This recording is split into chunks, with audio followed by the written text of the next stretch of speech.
Hello, and welcome to the Empowerography podcast. This is a platform created for women's voices to be heard and a place to share their stories, journeys, and successes with the world for the purpose of helping other women who might be on similar journeys. We are empowering women one episode at a time. I'm your host, Brad Walsh, so kick back, grab one of your favorite beverages, and enjoy the stories.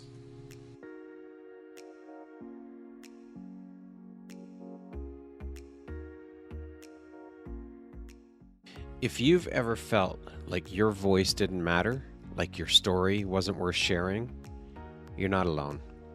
At the Empowerography Live in-person conference this year, we brought together voices from around the world, women who chose to stand up, speak out, and share stories that changed lives. And here's the truth. Your voice matters too. If you've ever felt that pull to share your story as a guest on a podcast, to start your own podcast, or step into your power, this isn't random. It is your invitation. Head over to empowerographypodcast.com and see how you can turn your voice into impact, because your story isn't just yours. It's someone else's survival guide. Hello there, Brad Walsh here, your host of the Empowerography podcast, a platform that was created to help elevate and amplify the voices of women through sharing their stories. Today, my guest is Athena Brownson.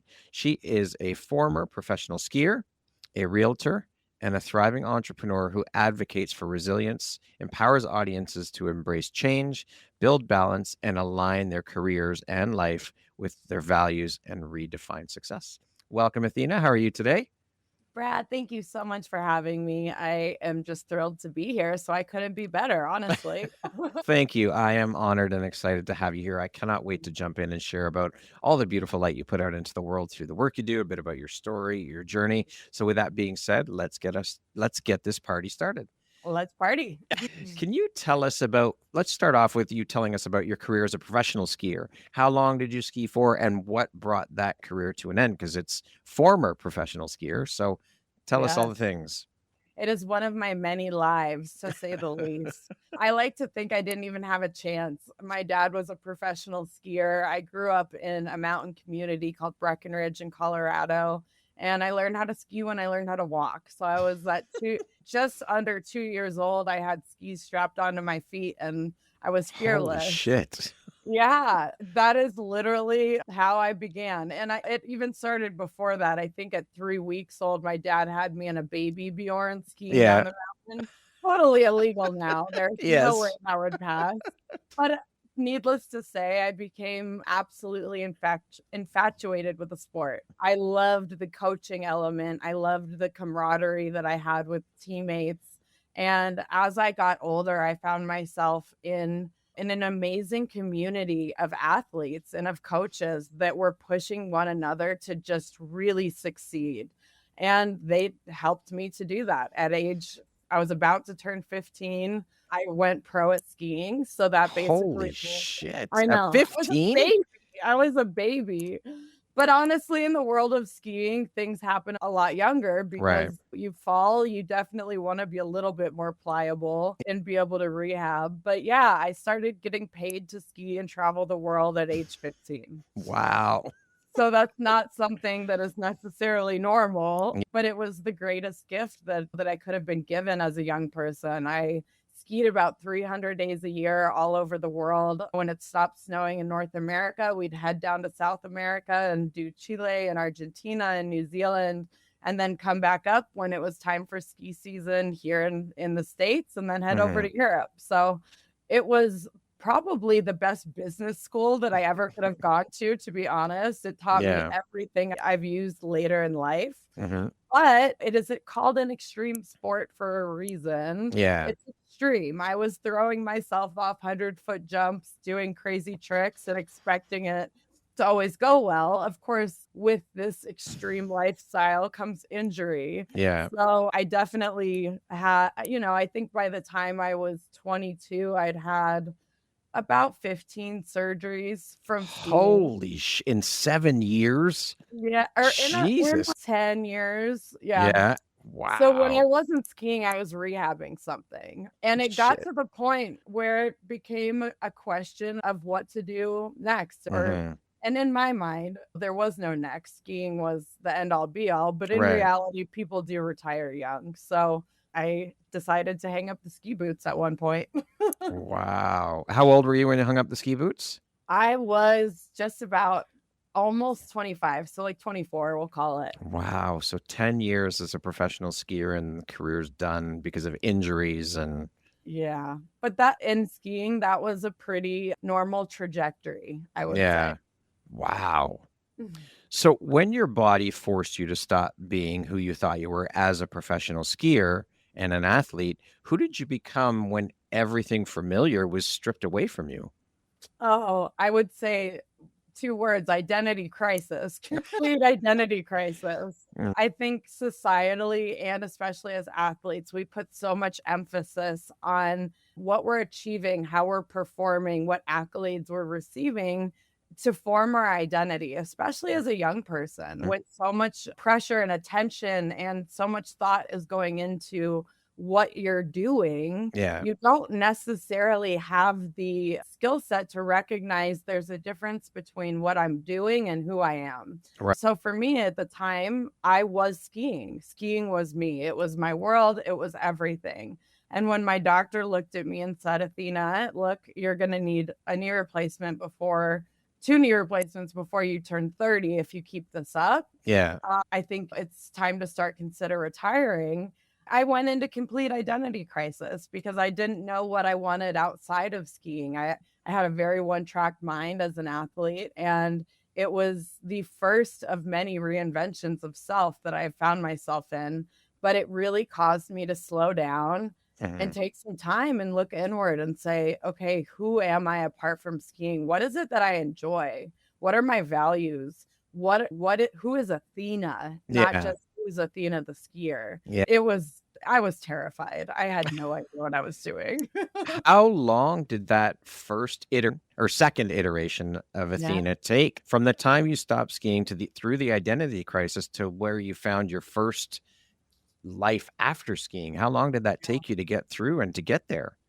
Oh, man. I would actually say it took most of college. So I decided to go to finish college, basically. Mhm. I had been doing 1 semester a year, Right. mainly online, and I changed my major at least 4 times. I and that speaks volumes to me not Mhm. knowing what I wanted to do. For sure. And I really simplified. I stripped back all of these layers of what I should be doing or what the options were, and I really started to think about what I was good at innately, and that really came down to, okay, growing up, my dad was a residential real estate developer, so I was Mhm. constantly walking properties. My mom was an interior designer and an artist, so I was helping her choose different features for his properties, Right. and I looked back at those times with my family and I said, "You know what? I really love design and I love architecture and I love homes." So I narrowed in on that, got Mhm. myself an internship in the interior design world, Mhm. which lasted a couple of years. I thought it was going to be my thing. And then what do you know? There was another identity crisis when I realized coming from being a professional athlete that I was responsible for my own success. Yeah. I needed something entrepreneurial where the more I put in, the more I got out of it. And that wasn't the fit with interior design, but that's okay because it's a skill set that I still use every single day. Yeah, I was gonna say that athlete and professional athlete mindset must have paid in dividends for you no matter where you decide to go with it because Yeah. you have to keep that positive mindset within yourself. So that's training you can't fucking pay for.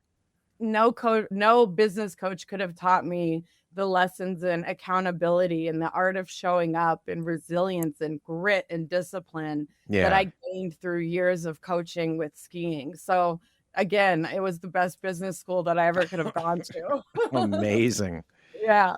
What was harder for you to grieve then, the physical pain or the identity that you lost when your old life ended? Great question, and I think grieve is the perfect word for it because Mhm. when we do go through these transitions, there is such a period of grief that a lot of us try and put under the rug, but Yeah. grief is such a necessary process, and For me, the physical pain of rehabbing injuries was nothing. It was part of the sport. I knew what I signed up for. And I knew that if I blew a knee, if I did A, B, C, and D, that I was going to rehab and get better. But there's no following A, B, C, and D when it comes to who am I? What is my identity? What is my purpose on this earth?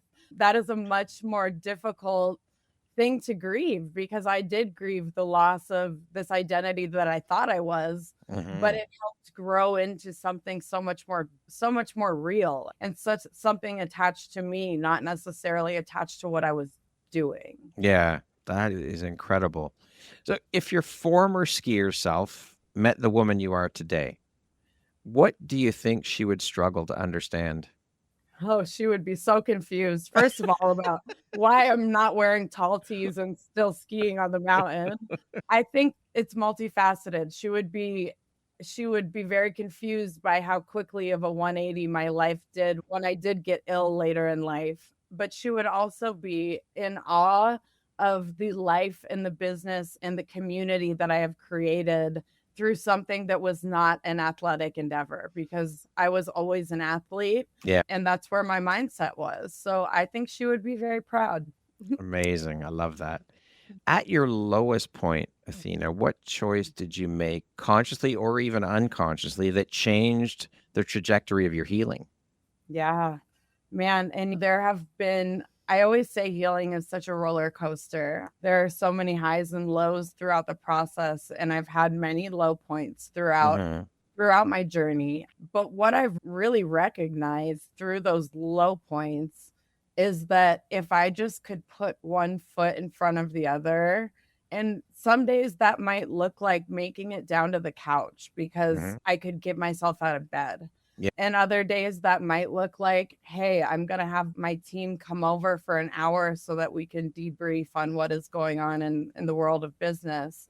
But it was just taking one action, even if it was something as small as making it to the couch. Because when you're showing yourself that you can do hard things, you can make it out of bed when every cell of your body is saying you can't, you're proving to yourself, you're proving to your mind, you're setting those neural pathways up for showing that you are resilient and that you can do hard things. It came down to not habits or routines, or it came down to the very basics of, okay, I'm going to put one foot in front of the other today, and I'm going to understand what that looks like on a day-to-day basis. And that is a big thing, to be able to put one foot in front of the other. Like you said, just to get out of bed sometimes.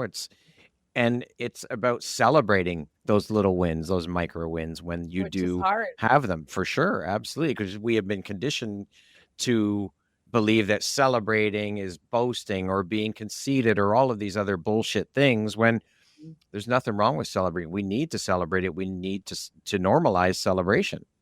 And that's something that honestly, I don't think I've learned until the last few years, because I was so trained as an athlete to accomplish really incredible things.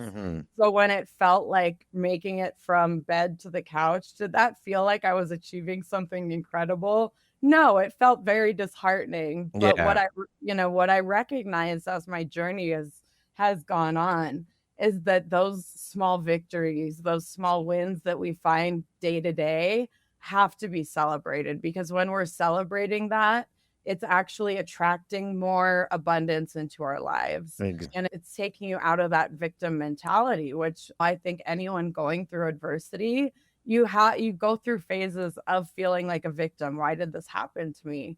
But when we start focusing on what we have to be grateful for, the small wins, man, life gets a lot better.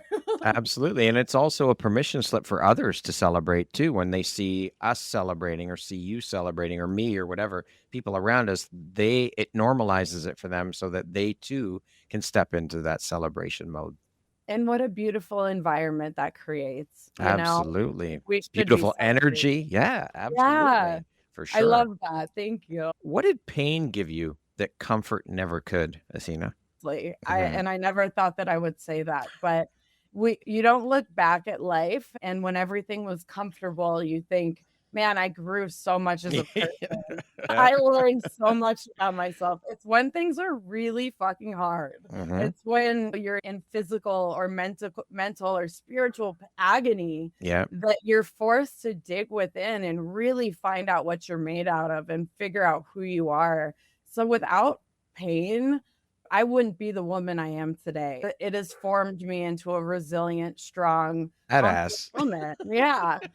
And comfort never would have done those things because it's Very very true. complacent. I think it's very stagnant. Yeah, for sure. Now, let's go further into because you mentioned when you got sick later. So let's Yeah. dive into that. You have dealt with being diagnosed with Lyme disease. So, what did chronic Lyme disease teach you about strength that elite athletics never could have? Man, so I thought that I had been through the ringer and then some when I Mhm. was diagnosed with Lyme. And I was actually coming off of my second neck surgery on my cervical spine when all of a sudden my body started to have all these very strange ailments. And I couldn't figure out why a healthy young ex-professional athlete was having all these illnesses. And I was really fortunate to have been in contact with a very Lyme literate doctor who said, Mhm. Athena, I think we should test you for Lyme disease. I told him he was crazy, that I'd never seen a tick before and that there was Yeah. no way. Sure enough, I was diagnosed with 7 out of 10 strands of Lyme plus Holy shit. every co-infection you could imagine. And my life quickly went from being a very active, upbeat, nonstop worker to barely being able to get off of the couch. And Lyme has been the most it's an all-encompassing disease that affects Mhm. your mind, your body, your spirit to the deepest extent you could ever imagine when it comes to pain and fatigue and illness. But it forced me to slow down Mhm. and really understand what my needs were and how I could listen to my body, how I needed to listen to my body and show up for myself. Because in the past, as an elite athlete, I was trained to push through anything. I could Yeah. pretty much push myself through anything. And with Lyme, there came a day where there was absolutely no way that I could push myself through. And that taught me more lessons about myself and listening to my body than anything ever could. But it's not a fun way to learn it. So I wouldn't recommend it. So, how long ago now were you diagnosed with Lyme? Yes, so it's been almost 9 years that I've been Wow. battling Lyme, and what's interesting about Lyme disease is it's the number 1 growing epidemic in the country right now, and it's Holy not talked shit. Is it about. really? Yeah, it is, and there's various conspiracies or reasons why it's not very publicized, but what it does is it attacks whatever you're genetically predisposed to, so your genetic weaknesses. So Okay. for me, it brought out all of these autoimmune diseases. So it wasn't even necessarily the Lyme itself at one point that was affecting me so heavily, but the autoimmune diseases that it triggered. And that's what I'm Wow. still treating and doing plasma transfusions for and constantly doing different medical treatments, but it looks different in everyone. So it's extremely difficult to diagnose, Mm. but it's a very cruel disease and it's something that everyone should be aware of, to say the Yeah. least. Here you are, you're thriving and you're living with it and doing everything that you can. So kudos to you for your resilience and your Thank strength you. and your courage. And I'm healing. This is the first year that I could actually say that I feel myself coming back to life. And I didn't know that I would ever say that. We can Amazing. get into stories about it, but I feel health coming back into me and people see it in the way that my skin looks even, Yeah, and it's very encouraging. beautiful. A lot of people say everything happens for a reason, but when you were bedridden and sick, did that belief feel like bullshit to you or did it actually help carry you? I think personally, from personal experience, telling someone that's going through hell that everything happens for a reason is like almost gonna get a slap in the face from them because when you're in the trenches and when you're stuck in this mud of despair, there's nothing that can convince you that everything happens for a reason. Now, looking back, I know that everything happens for a reason and that I've gone through so much because it's forming me into the person that's going to create impact and is creating awareness and the woman I am today. But when someone says that and you're going through it, there's nothing that says bullshit more. Yeah, and I would just say be wary of using those words and make like it's very person to person, but it did not feel like anything was happening for any reason other than I was being tortured. Yeah. Just shut the fuck up I with that. know. I I'm want to like, hear it. what's the reason for the fact that I'm in this position? Yeah. Tell me. Yeah, really. How do you separate surrender from, as an athlete, how do you separate surrender from giving up, especially when your health is out of control?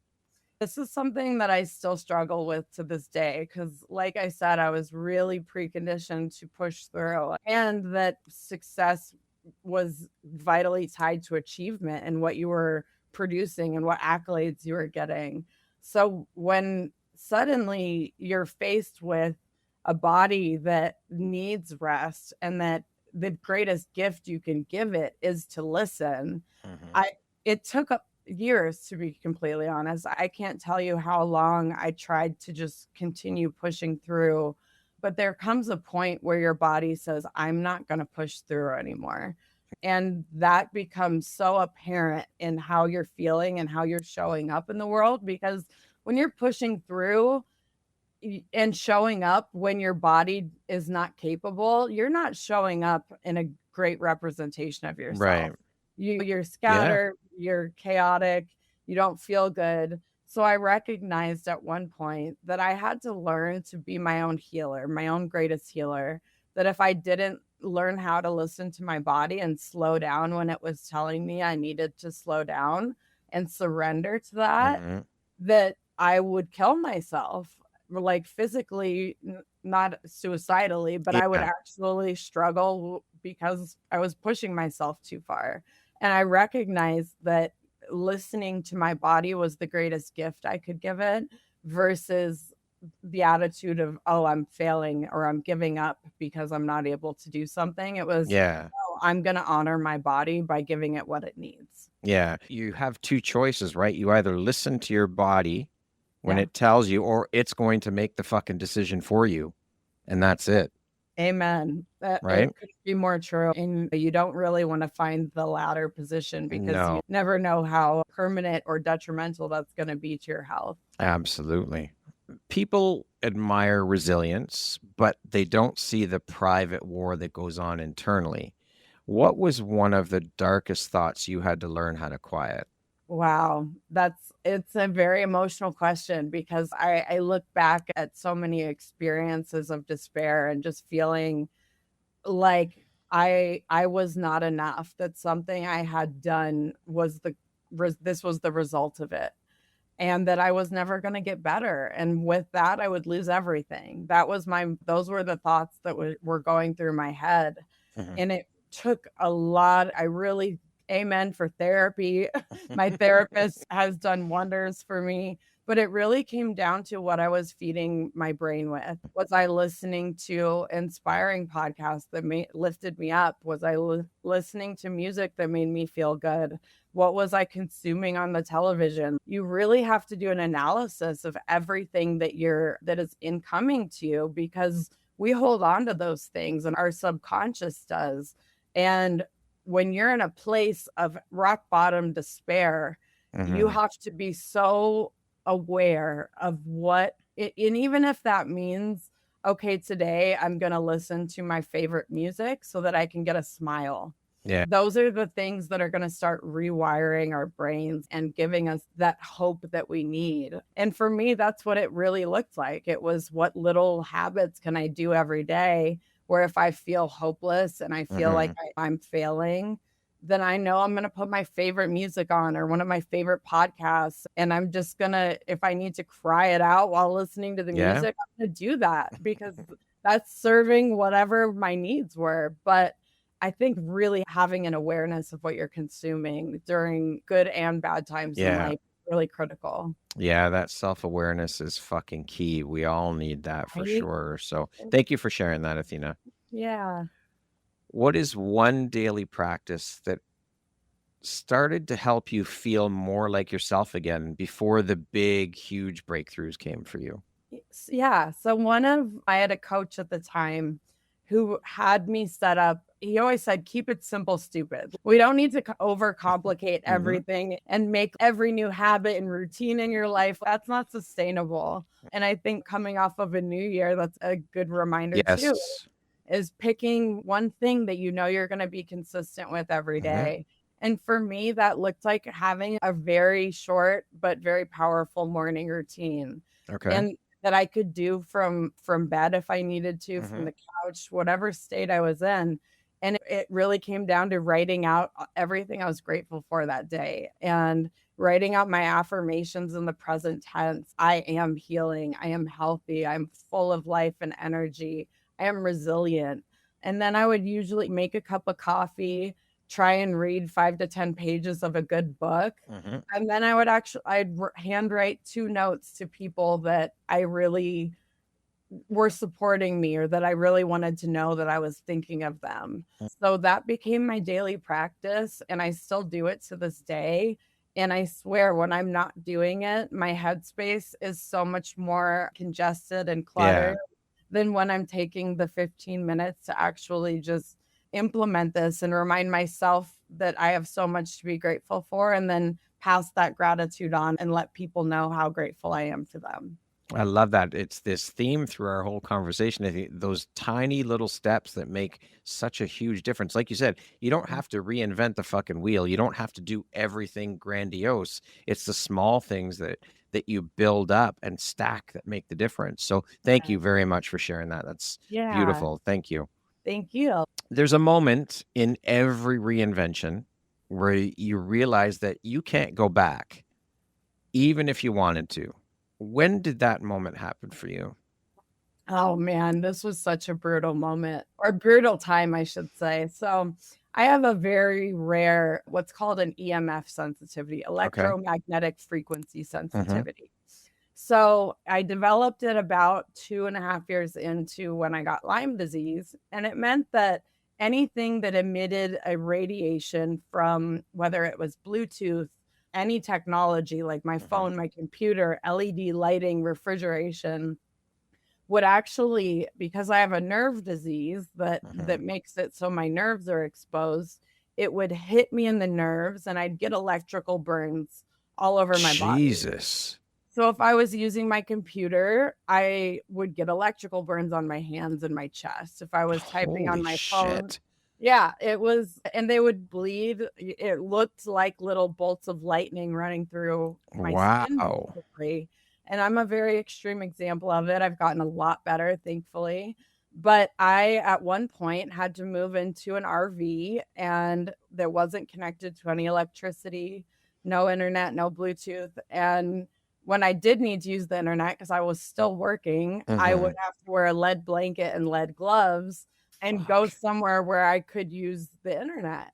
And to me, that was a moment of clarity that not things were not going to ever be the same. Yeah. This I didn't understand why this was happening or what was even going on in my body Mhm. because it was so and then you go to study it and I can't use the computer. So Yeah. it was maddening, but that was probably one of the lowest points and I really recognized where I was at and I really had to sit with that and realize that life is never going to be the same. And I didn't Mhm. know at the time what that would look like or that it would be grow into a beautiful thing. But yeah, it took me moving into an RV, escaping all Holy electricity. I couldn't even shit. go to a grocery store without having Wow. chest convulsions because of all the electricity. And so was all of this a result of the Lyme disease? Was that what kicked everything off? Yeah, Holy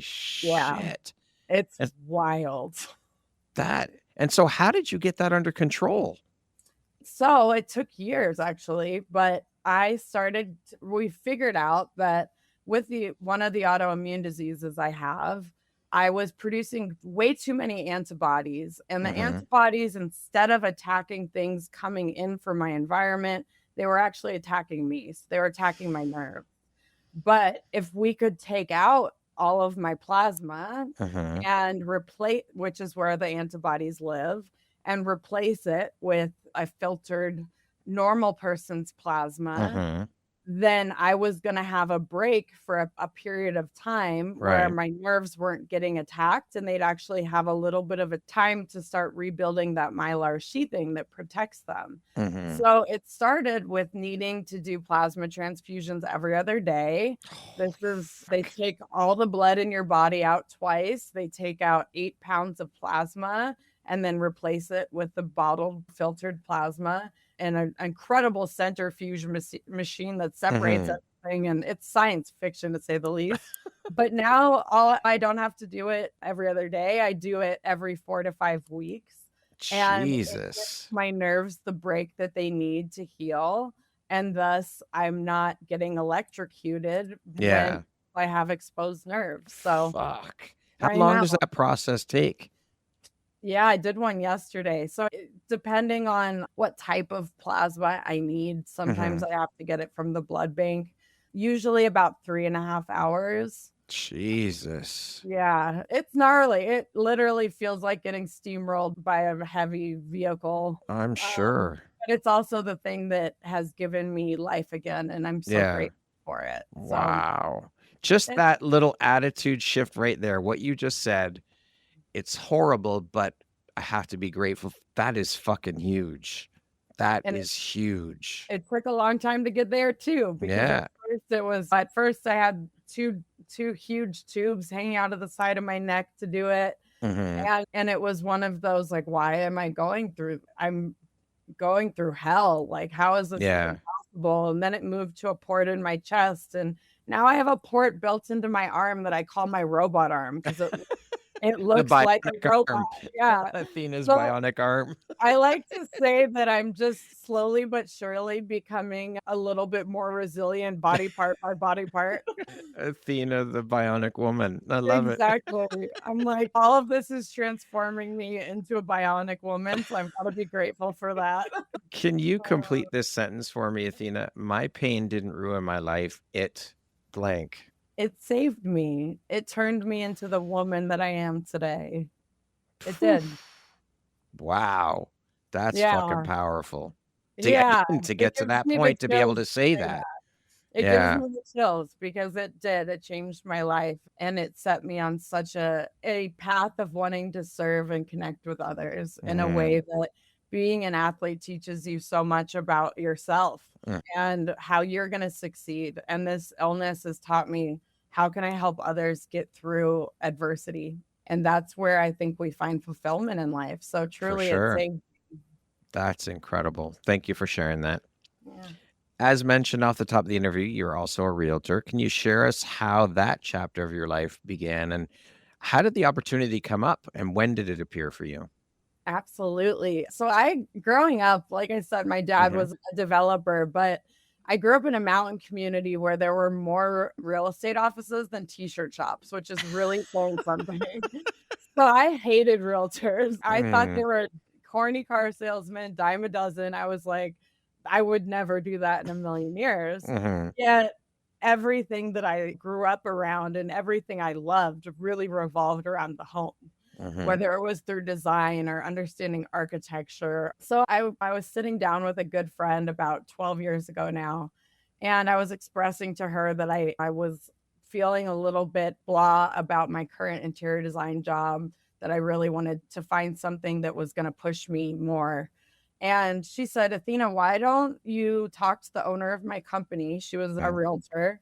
She said, you love homes, you love people, you love design. What are you doing? Why are you so adverse to real estate?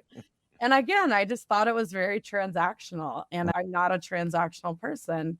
I sat down with the owner of her company about 2 days later, and he's one of those humans. He's still in my life today. He's a great friend and mentor, but he radiates goodness. Yeah. He's magnetic. You walk into the room and the world's a better place because he's in it. And he explained to me the beautiful ability to create relationships with people through real estate and to do relational business. in a way that you're assisting someone with one of the biggest purchases or sales of their entire life. Mm-hmm. And that's an emotional experience that they need to have a trusted advisor that they can go to with everything, and that they truly do trust to get them to the finish line and beyond.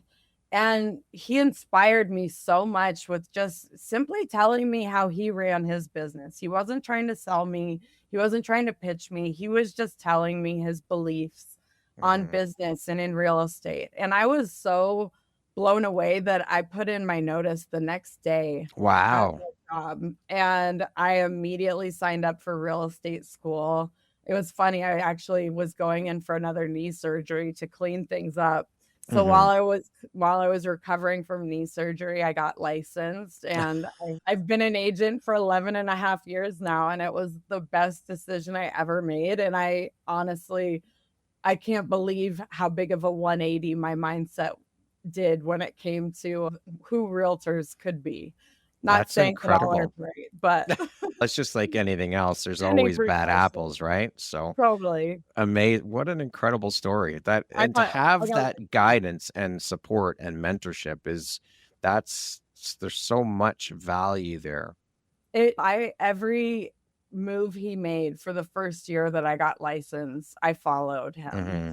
I followed him on open houses and showings and listened to him on the phone. And that gift of mentorship that he gave me is the reason that I'm able to do business the way I am today. Mm-hmm. And it's why mentoring others is so important to me, because For I sure. would not be competent whatsoever if I did not have someone that I could follow. And Yeah. it was such a gift. I think mentorship and coaching is one of the greatest gifts we can give ourselves. Absolutely. And also that shift in the way we do business as relational as opposed to transactional. And I think we're moving further and further away from that transactional way of doing business, which is amazing. Relationships and connections are currency. That's the way we need to be doing business. Amen. And especially with everything going on in the world of AI, like Yeah. something that AI can't replace is the human connection. Yes. Yeah. And doing business from a place of genuinely wanting to create long-term relationships with Yeah. your clients, where you are their trusted advisor because they know that you have their best interests Mhm. always. And you'll tell them when something's not a good idea. You're not just going to tell them what they want to hear. Yeah. That's something that can never be replaced, and something that should be really cherished and focused on by all business For people. sure. Absolutely agree with you 1000%. What are you no longer willing to sacrifice for success, no matter what the cost is? Oh man, I'm not willing to sacrifice my peace anymore. When you first start in any business, you're looking to get clients. Yep. You're desperate for clients, and you'll say yes to pretty much anyone, even if they're not a good fit to be working with. Yep. And it took me a very long time to recognize that if someone was not a good fit for me, not only were they taking the peace from within and creating a lot of chaos, but I probably wasn't able to serve them the best that I possibly could either, Mhm. because we just didn't mesh for whatever reason. So now I have no problem saying if someone I think would be a better fit to work with someone else, because I know that it's going to affect my inner peace and how I conduct myself, how I do business, and just my own sanity, then Yeah. I'm happy to see if they're a better fit with someone that does business a little bit differently than me. And we all do business differently, and that means we don't necessarily work with everyone. Yeah, true, very true. And I love that you mentioned that piece about referring them to someone else who might be a better fit. So many people, this is something I learned very early on in my entrepreneurial journey, is to do exactly that. If for me, my photography business, I'm not a wedding photographer. So if someone came to me and asked me, "Do you want to photograph my wedding?" No, that's not my wheelhouse, but I can recommend you to someone I know. And that also helps to further the relationship, enhance the relationship, and continue on. And you're also giving someone else that is their wheelhouse work. You're helping them. And It's that's what it's about, is to be in and of service to one another. So not only are you being in and of service to the person who came to you, the potential client, but you're also helping someone else get business. And that's Oh, what it's it's a about. beautiful thing. It really is. And it really comes down to it's not even necessary. I'm not turning down business as much as, hey, I know that I'm not going to be the best fit for Yeah. you, but this person is so good at what you're Yes. looking for, and they're going to knock it out of the park for you. Yeah. So it really is, it's service on a few levels, Yeah. including serving your own peace, For sure. Yeah, which is absolutely. very important. Yeah, but this all ties into that relational way of doing business. This is what it's about, is little things like that. Again, it's the little tiny things that make the big impact. So I love that. Thank you for mentioning that. I think that's a very important piece of it. For the woman who keeps pushing through because she's afraid to stop, what is her body trying to say that she might be ignoring from your experience? Oh, I've been there so many times.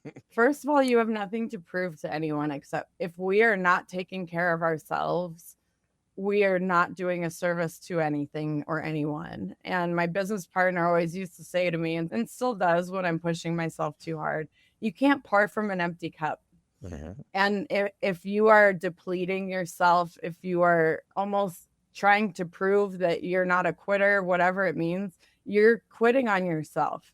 So remember, the greatest gift that you can give yourself is to listen to your own inner voice, your intuition, in whatever way that looks like. And if that means that you need to stay in bed for the day, then that's a gift. And it's actually doing yourself and your clients and everyone around you a service. So it's really it's pivoting your mindset of Mhm. I'm a failure because I can't show up to X to I am succeeding because I am honoring what my body needs today. I love that. And that is such an important shift because we have been conditioned, and women especially, Big have time. been conditioned for so long that you have to show up for everybody else first. You can't disappoint this person. You have to put your kids first. You have to put your partner first, your community, all of these things. When it's completely false, you have to show up for yourself first. That is the most important person you need to show up for, because when you do that, you are able to give to those you choose to give to in a much better and bigger way. Yes, and it's such a difficult lesson to learn because of everything you just Mhm. said. But I think it's one of the biggest pieces of growth and evolution that we can gain is to recognize that we have to take care of ourselves before we take care of anyone else. Put your own air mask on before you Yeah. put someone else's. Exactly. 100% true. Yeah. 100% true. As trite as it may sound, or as, what's the word I'm looking for? Cliche as it might sound, Yeah, it's the truth. It is it the is. 100% truth. How can someone honor both who they were and who they're becoming without choosing one over the other? That's beautiful. Honestly, I am such a firm believer that we wouldn't be where we are and what we're becoming had we not gone through who we were or what had happened to us or what we've gone through.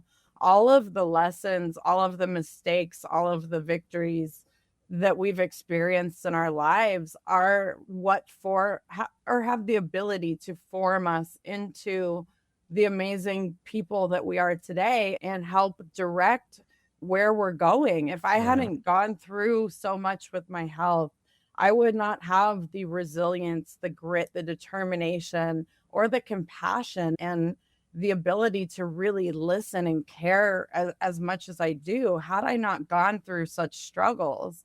So I really don't think there's one without the other. And we have to honor every phase of our lives because every phase, good or bad, ugly, whatever it is, it's so huge in forming what our future looks like.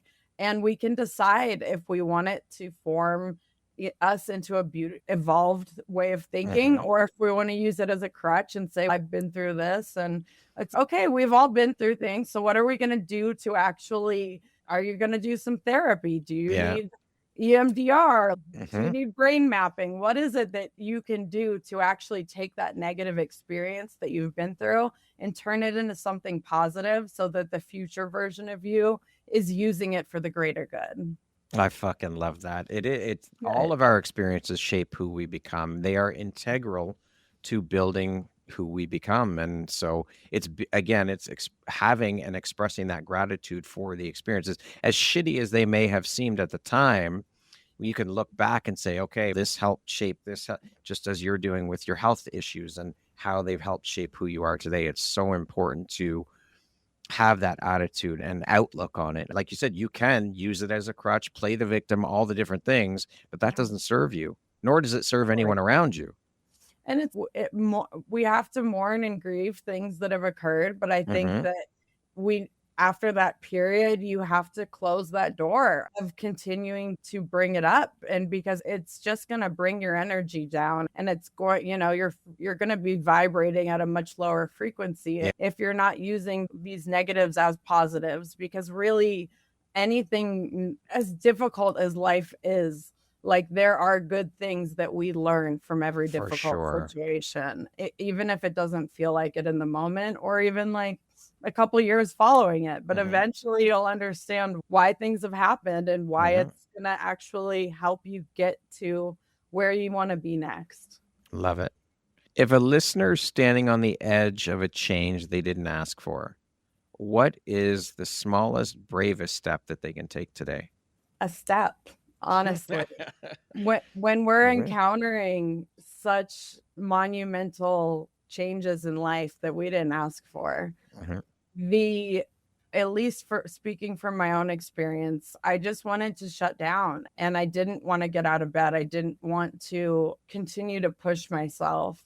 And I think when we simply make the decision to keep moving forward, again, that might look like making it to the couch that day. That might look like, hey, I'm going to get to the office for an hour. Or it might mean, hey, I'm actually feeling good for the first time in 2 weeks and I'm going to take advantage of it. It's really just taking that first step and having the belief in yourself that you're going to use that to empower yourself to get through whatever it is that day has in store for you. So it's all about taking that first step, I swear. Beautiful. As small or as big as it is, right? Yep. Beautiful. Again, Absolutely beautiful. Simple, stupid. Yeah, for sure. For sure. For the woman who feels behind in life because her path looks different, what truth would you offer her?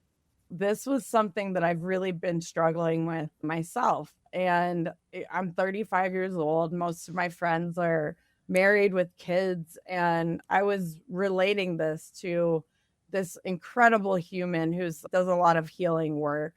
And I was just saying, I feel like I lost the last 10 years of my life to illness. I was frozen. And she reminded me, she said, Athena, you're looking at time from a very linear standpoint in the way that we're trained to do, that you should go to college and graduate and then get married and have kids and have a house. And we have this preconceived trajectory that isn't actually realistic and doesn't suit or serve many of us, nor should it. And she said, Athena, life has the ability for you to make quantum leaps in such finite, tiny amounts of time that you have no idea what is to come and what shifts and changes will happen that you never in a million years would have put on your linear timeline.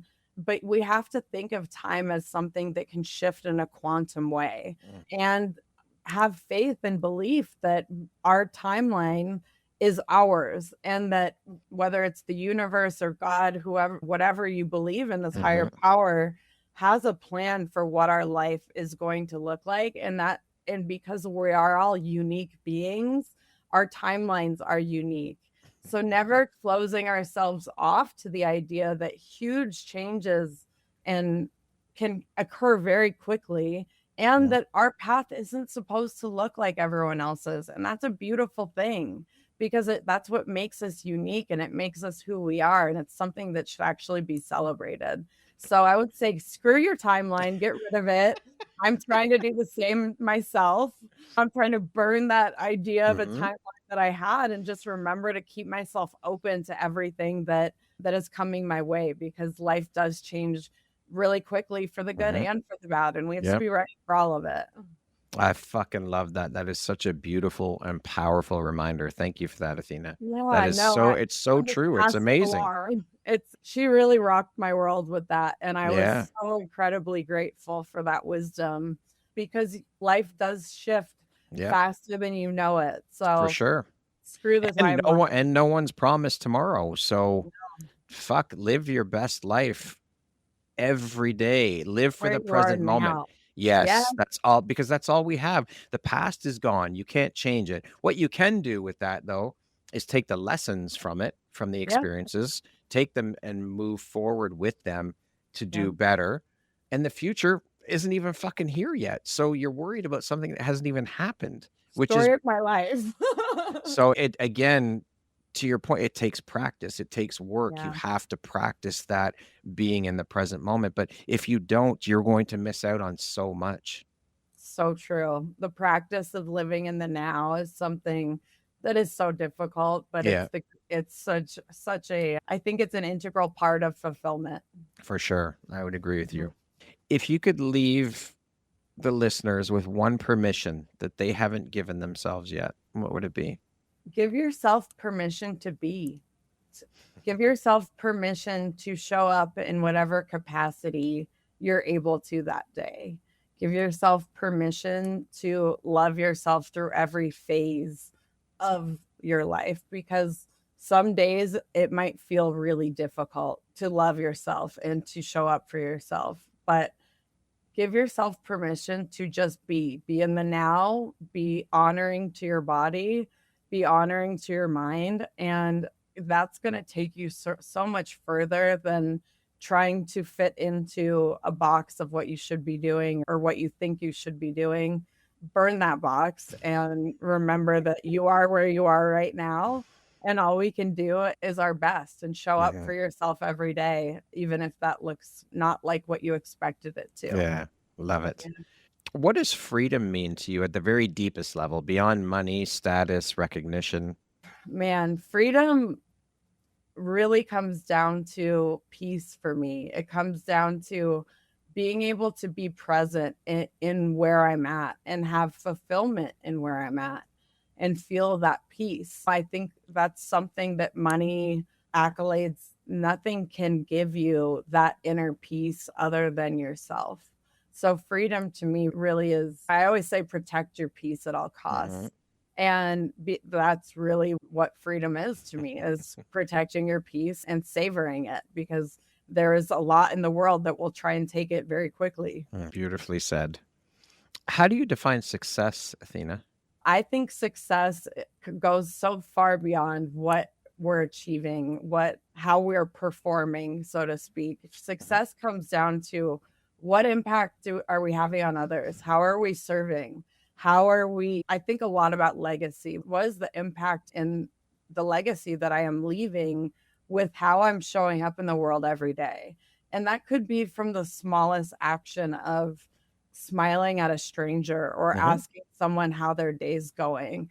But success is really about its fulfillment. And I believe you find fulfillment by service and by getting outside of yourself. So to me, success is serving, Yes, you being know? in and of service. There's no greater feeling. It feels incredible to do something for another human being. It doesn't have to cost you anything. You could No, just be kind. Like you said, you could smile at someone. That could completely change the trajectory of their day. And that is it, beautiful. it can change someone's life. The simplest act of smiling at a Yeah. stranger or interacting with someone in line at the coffee shop, whatever it Mhm. is, you never know what that person is going through. And Yeah. we're all going through so much. And the world is such a crazy place right now Mhm. that I really believe we all need human connection For and sure. small acts of love and service any way that we can. I always challenge myself and those around me, and I challenge the audience every day. Pick one little way that you can serve others. Just Mhm. whether it's talking to a stranger, getting to know someone that's unhoused in your neighborhood and really connecting with them. Maybe it doesn't need to be monetary. And usually the Nope. best gifts that we can give are not monetary. Yeah. So it just comes down to human connection. And we need that now more than ever. Yes. We are living in a scary time. Let's all love Yes. each other. Yeah, for sure. Love is the highest vibration. That's what we Yeah, need. it's beautiful. What does the word empowerment mean to you?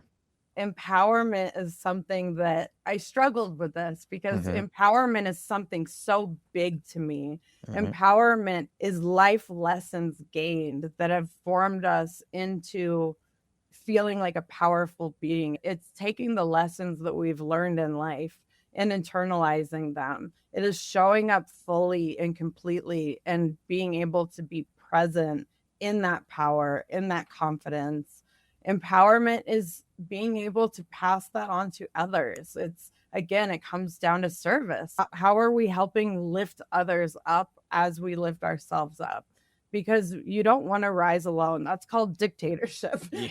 So instead, let's go for empowerment and Mm-hmm. let's lift each other up. And it might mean giving someone a compliment to help Mm-hmm.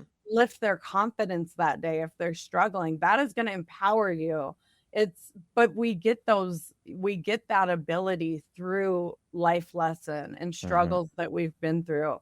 And then this beautiful alchemy that happens of being able to use those lessons to show up as a very present, loving, compassionate being. We're not meant to do this thing called life alone. We've talked about this relational transactions, relational business, ways of doing business, connections, community. It's all currency. It's the most important, one of the most important things, and we need more of it. We desperately need more of it. And For it's sure. something that all of us can bring into our daily lives. And we can, it's empowering to empower someone else. It It's is. empowering to lift someone up Mm. and remind them why they should believe in themselves. Abs- And that's how it helps us to be a better version of ourselves every for day. sure. For sure. Okay, we're going to jump into a little rapid fire section. So the next grouping of questions just be Exciting. 1, 2, 3 word answer type thing. That's Okay. hard for me. I'll try. I'm You a got this. I talker. believe in you. I believe Okay. in you. What is one of your favorite places on earth? My bed. What is one of your secret or hidden talents? Crafter. Okay. I make If clothing. amazing. If you could teach the world one thing, what would it be? Compassionate listening. What is one word that sums up your 2025? One word. Mhm. Can I say baptism by fire? Sure, that's fine. That works. What is one word that sums up your mindset? Resilient. One of your guilty pleasures. Crafting and binge watching a television show. I'm a One nerd. one book that changed your life. Oh, it's so good. Set boundaries, empower your life. I think that's what it's called. Okay. I always forget the second part. It's about setting boundaries. It's incredible. What is one word that defines the woman that you are becoming? Quantum. Oh, I love that. That concludes our rapid fire section. Now back to our Okay. regularly scheduled program.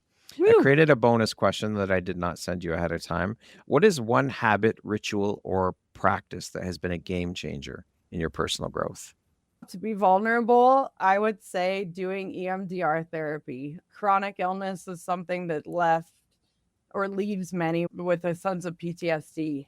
Mhm. And I think that until you heal the mind and the brain, I don't believe you can find true healing in physical healing.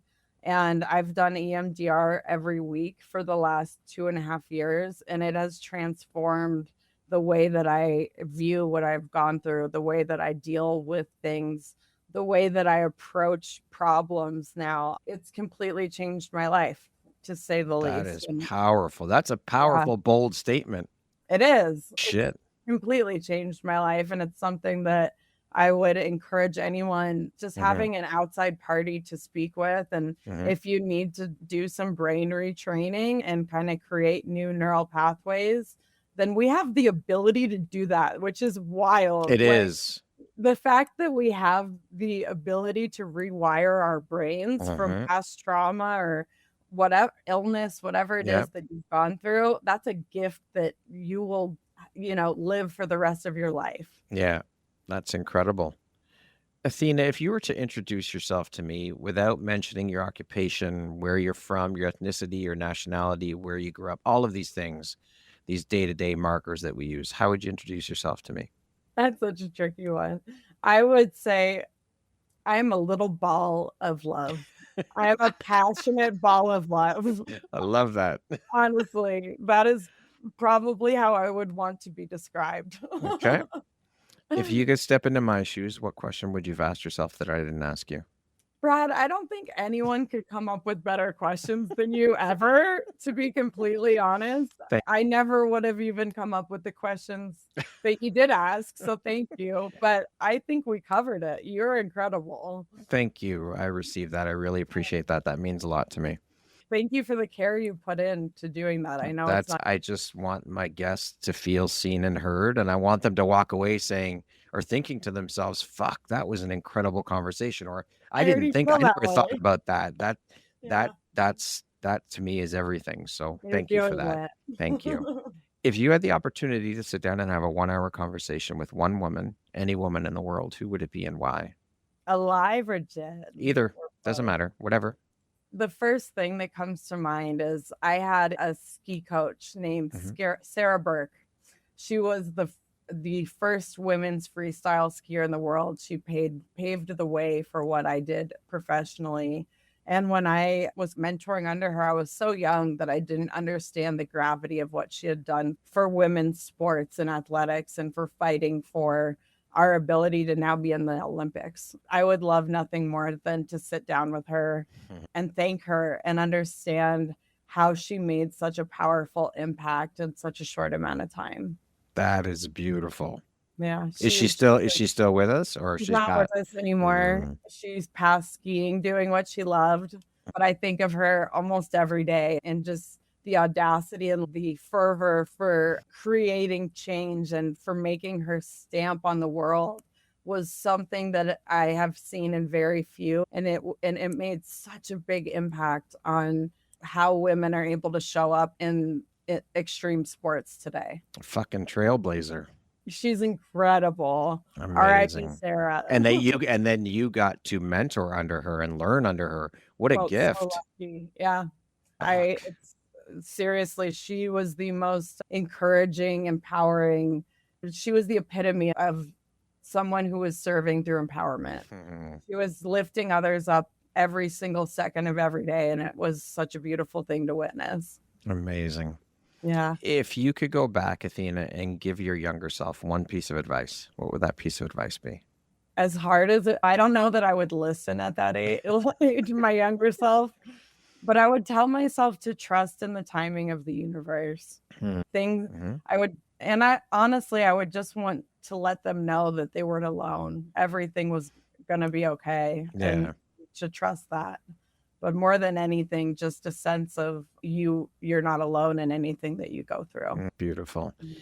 Lastly, if you were to deliver your last 30-second speech to the world, your corner of the world, your tribe, your people, what would that last 30 seconds sound like? What words of wisdom would you impart?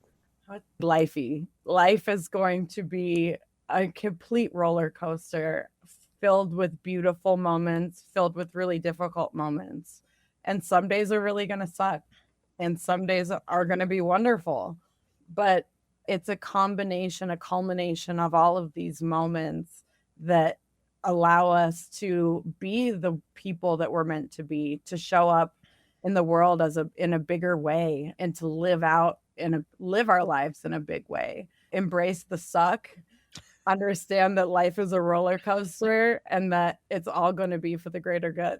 Amazing. How's that? That's beautiful. Wonderful way to end the interview. Athena, thank you so much for taking and making the time to be here with me today. You are truly a picture of inspiration, what you have been through, where you have been, where your journey has taken you, and the mindset. And it's absolutely incredible after what you've been through to have that positive mindset and to be sharing and to be in and of service. It is such a beautiful testament as to who you are as a human being, as a woman, as a soul. Thank you so much for being here with me and for sharing. I truly have enjoyed every moment of our conversation. It has been so fun.